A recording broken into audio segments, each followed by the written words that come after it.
Bonjour, le cours d'aujourd'hui va porter sur les composés chimiques. On va voir les deux grands composés en chimie qui sont les composés ioniques et les composés moléculaires.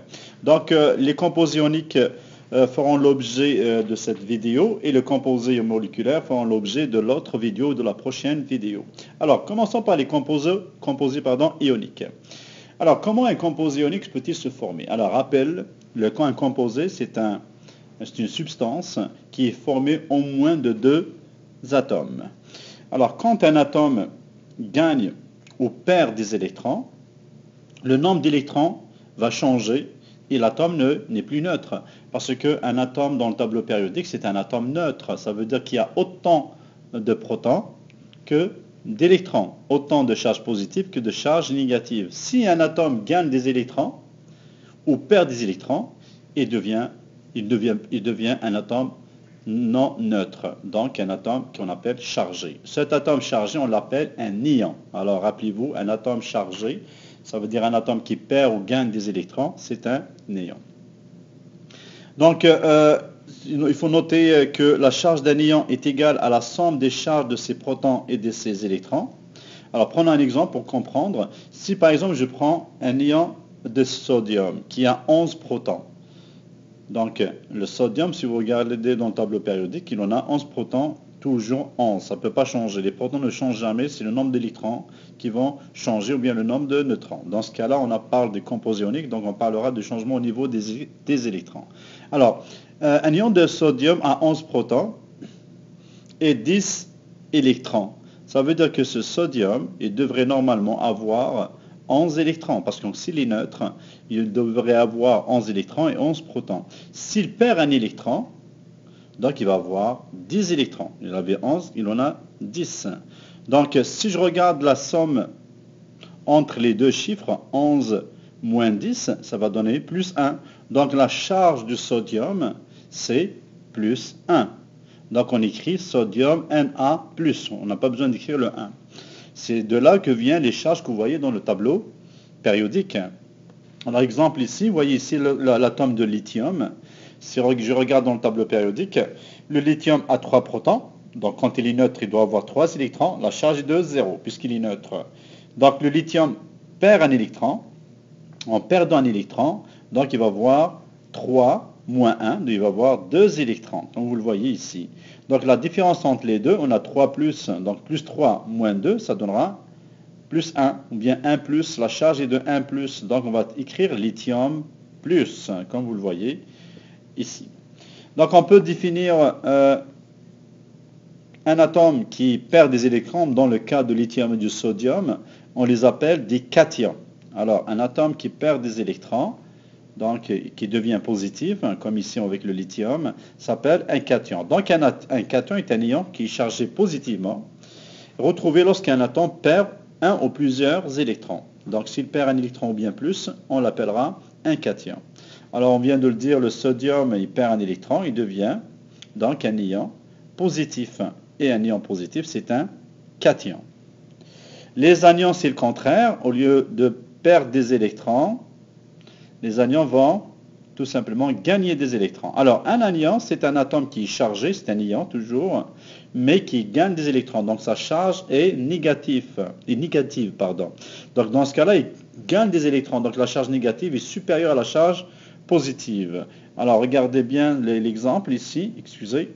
Donc, si je regarde cet exemple, le fluor gagne un électron et devient F-. Donc, il gagne un électron, donc F-. Il y a un électron de plus par rapport à ce qu'il était neutre. Alors, il a 9 protons, donc il avait 9 électrons parce qu'il est neutre. Là, quand il gagne un électron, il devient 10 électrons et 9 protons. Donc, moins 10. Donc, si je prends moins 10 plus 9, ça va donner moins 1. Dans ce cas, la charge du fluor est moins 1. Voilà comment définir un atome chargé et comment trouver sa charge. Maintenant, voyons c'est quoi les liaisons ioniques. Comment justement ces ions ou les atomes, comment peut-ils se réunir, s'assembler pour donner un composé ionique. Alors, une liaison ionique, donc, permet d'avoir un composé qui est formé d'un atome positif et d'un atome négatif. On dit aussi d'un métal et d'un non-métal. Alors, la liaison ionique est un type de liaison chimique, bien sûr, comme toutes les liaisons chimiques. Cette dernière se forme quand les atomes perdent ou gagnent des électrons de valence. Alors, vous avez un atome qui va perdre des électrons, un cation, et un atome qui va gagner des électrons, ça veut dire un anion. Quand ils se rencontrent, donc un va perdre des électrons, l'autre gagne ces électrons qui viennent d'être perdus, ils forment un composé ionique. On dit généralement, c'est bien sûr un métal avec un non-métal, parce que tous les métaux perdent leurs électrons et les non-métaux gagnent des électrons. Vous pouvez le remarquer dans le tableau périodique, à gauche c'est les métaux, ils sont tous positifs, toutes les charges sont positives, et à droite les non-métaux sont en des charges négatives. Donc les composés ioniques sont généralement constitués d'un métal et d'un non-métal, ou bien plus. Voyons maintenant un exemple d'un composé ionique. Un composé qu'on connaît tous, c'est le sel de table, sel que vous utilisez pour la nourriture, qu'on appelle le chlorure de sodium ou bien du NaCl. Donc c'est un composé qui est formé du sodium et du chlore. Alors le sodium comme vous le savez, le sodium fait partie de la famille 1, donc ça fait partie des métaux alcalins. Donc il a un électron à la dernière couche. Donc un sodium a un électron de valence. Le chlore fait partie des halogènes, donc il a 7 électrons à la dernière couche. Donc chacun va essayer de gagner ou de perdre un électron pour avoir 8 électrons à la dernière couche. Donc pour que l'atome forme un composé avec un autre atome, donc pour former une liaison ionique, il faut qu'ils atteignent chacun 8 électrons à la dernière couche. On appelle ça un octet stable. Un octet, ça vient de 8 électrons. Alors, chaque atome doit avoir 8 électrons de valence. On appelle ça un octet. Un octet, c'est 8 électrons. Alors, prenons maintenant le sodium. Le sodium a un électron à la dernière couche. Alors, si je regarde ici, le sodium a un électron à la dernière couche, comme vous le savez, il fait partie des métaux alcalins. Donc, le sodium a tendance à perdre cet électron pour avoir 8 électrons à la dernière couche. L'avant-dernière couche a 8 électrons. Une fois qu'il perd cet électron, le sodium aura 8 électrons. Le chlore, par contre, a 7 électrons à la dernière couche. Donc, il est plus facile pour lui de capter cet électron du sodium pour avoir 8 électrons. Donc, chaque atome va essayer de perdre ou de gagner des électrons pour avoir 8 électrons. Donc, il va y avoir une attraction entre le sodium et le chlore pour former ce qu'on appelle le chlorure de sodium. Alors, on a dit tout à l'heure, s'il perd un électron, ça veut dire plus 1. Lui, il gagne un électron, ça veut dire moins 1. Donc, ça va donner Na+. Si N-, quand ils se rencontrent, ça va donner ce qu'on appelle le NaCl ou le chlorure de sodium. Voilà comment les liaisons ioniques se forment. Donc, on va voir un peu, justement, d'autres exemples pour mieux comprendre. Alors, pour montrer les autres exemples, je vais utiliser le diagramme de Lewis. En fait, le diagramme de Lewis, c'est une façon de représenter les atomes sans utiliser le modèle de Bohr-Rutherford. Pourquoi? Parce que c'est juste les électrons de valence qui participent à la réaction. Dans ce cas-là, pourquoi dessiner tout le diagramme ou bien tout le modèle de Bohr-Rutherford pour représenter un composé ionique ou bien moléculaire? Alors, dans ce cas-là, c'est quoi le diagramme de Lewis? En fait, c'est le symbole de l'atome et on met dessus les électrons de valence. Je vais vous montrer avec cet exemple. Alors, ici, on a du magnésium. Le magnésium, on sait, il est dans la deuxième famille, donc il a 2 électrons de valence. Si je le mets avec le chlore c'est un halogène famille 7, donc il y a 7 électrons de valence.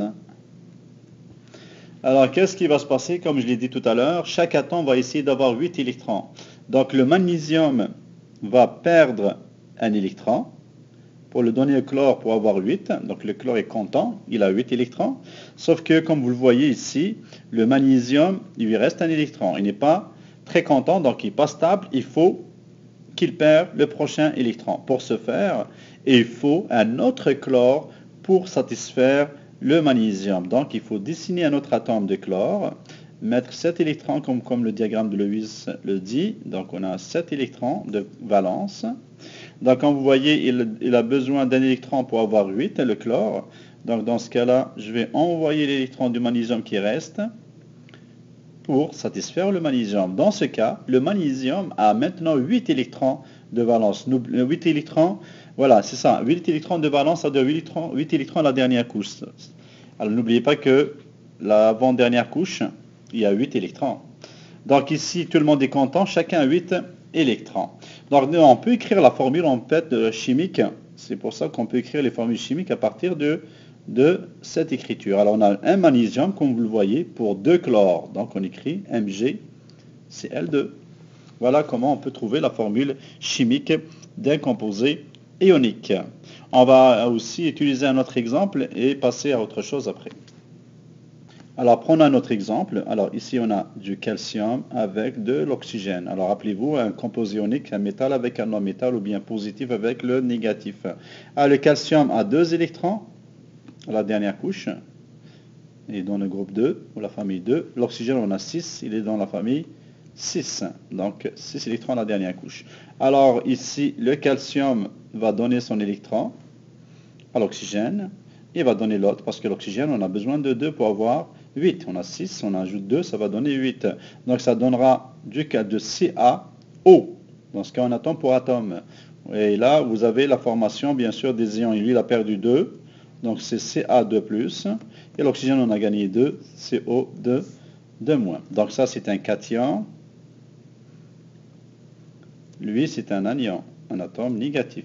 Il a gagné des électrons. Et voilà. Alors finissons cette vidéo par les propriétés des composés ioniques. Donc on a le point de fusion très élevé. Pourquoi? Parce que tout simplement les liaisons sont très fortes. Un point de fusion c'est la température nécessaire pour passer de solide à liquide. Solubles dans l'eau, les composés ioniques sont très solubles dans l'eau par rapport aux composés ioniques. Donc les molécules d'eau ont une séparation des charges, ils peuvent séparer facilement les charges et attirer les ions vers elles. Et sont durs, alors, prenez le sel de table par exemple, il est très dur, liaison puissante entre les ions aussi. Ils sont cassants, les composés ioniques, prenez du sel, vous pouvez le briser en morceaux. Les ions sont fixés fermement à leur position dans le réseau cristallin et ont tendance à résister au mouvement. S'ils exercent une force vigoureuse, la structure cristalline se brise en éclats. Donc si vous prenez un gros morceau de sel, vous frappez, il va se briser en morceaux. Isolant en tant que solide, si vous prenez du sel, le sel ne conduit jamais l'électricité. Donc en tant que solide, il ne va pas conduire l'électricité. Par contre, conducteur en tant que liquide ou dans des solutions. Alors si le composé ionique est un liquide ou bien il est dissous dans l'eau, par exemple je prends du sel de table, je le mets dans l'eau, il peut conduire l'électricité. Donc les composés ioniques conduisent l'électricité dans l'eau, mais ils ne peuvent pas le faire s'ils sont solides. Donc un cristal de sel ne peut pas conduire l'électricité, mais s'il est dissous dans l'eau, il va le faire. Il va conduire l'électricité. Voilà un peu les propriétés physiques des composés ioniques.